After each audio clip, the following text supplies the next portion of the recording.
he also does talk about eternal punishment, but it's in this poetic combination of eternal punishment versus eternal life, which is kind of interesting. And he doesn't have any detail here. So does he use the word hell in this passage at all? The Gehenna word? I don't believe so. That's what's really interesting is I know he talks about in verse 41 into the eternal fire prepared for the devil and his angels. So he hits the fire metaphor, but maybe doesn't use the word Gehenna. And ironically, right before that parable, he talks about a judgment of people being cast into darkness where there's weeping and gnashing of teeth. So again, we have a mixture of metaphors.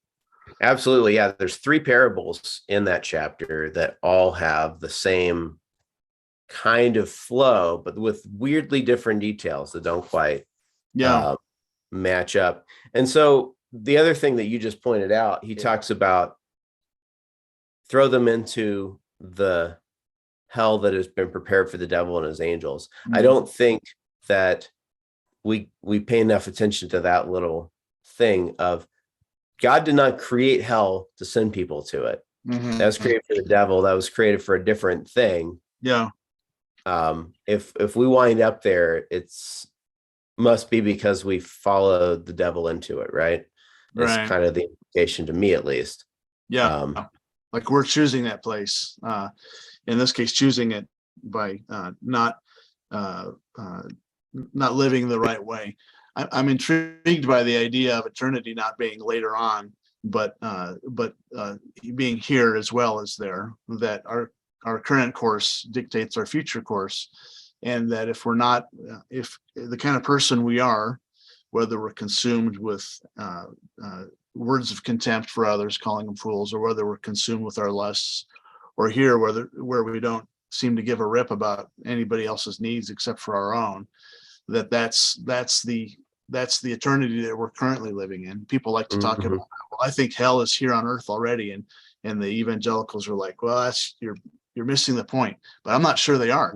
I think heaven and hell are fully alive and experienced here, and we're entering into either or.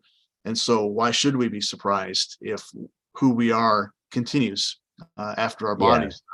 Yeah, just like eternal life doesn't begin when you die, which seems kind of funny when you say it that way, right? Eternal life starts now. This eternal punishment, some people definitely seem to be choosing that. It's really, really sad when I've met someone, tried to help them, and they're telling me all of their problems. I'm like, wow, that sounds really hard. I'm really sorry you're going through that. I know of a resource that maybe can help with this. Oh, I don't like them because of this thing. Oh, okay. Well, I know there's like a government program for this, like, oh, the paperwork's too hard. Oh, I'll help you do the paperwork. No, I don't want that. Right. Well, they're obviously wanting something different at that moment, which is not change. Maybe they're wanting money or food, or maybe just they're wanting sympathy or for their self-pity or whatever. Yeah. Sometimes they want a certain person to do a certain thing for them. Relative of theirs or something. And it's like, yeah, that's not under your control. But because there's something in their life that they want to control and something that they want to be different, they'll let the entire rest of their life fall apart, and they'll suffer because of it. And there's very little you can actually do to help them in that suffering. Like we do what we can. We give them some food when we have food, and give them a coat, and we do that. We do that. You guys do it in spades because you have that the food bank, and you have a clothing bank too up there, right? Clothing closet, yeah.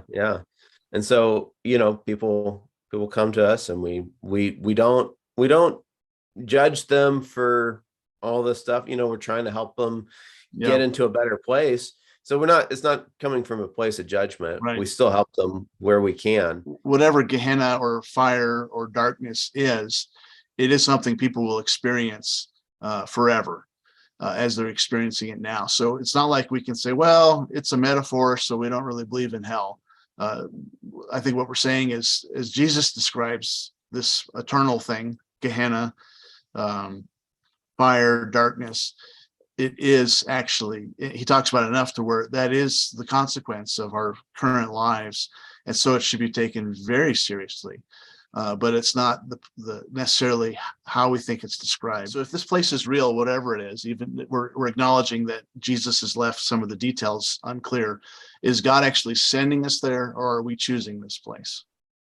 Well, that's really the big question, isn't it? Because in this passage, he separates the sheep from the goats. So he's sending them to the two different destinations. But he's also saying, actually, this is the thing you chose, right? You're going to eternal life because Of the choices you've made. You took care of me. Yeah. I recognized you. I remember you. You helped me out. And I'm thinking of a husband and a wife. And of course, God seems to use the metaphor of marriage constantly connected to judgment in the Old Testament and the New Testament. But I think of a wife who sent her husband to the couch because he's a knucklehead that keeps cheating on her. And so she's fed up and saying, the sham of being a married couple and sharing a bed, I'm not participating in this anymore. I am sending you to the couch. And perhaps if he doesn't want the marriage, eventually she's sending him to divorce.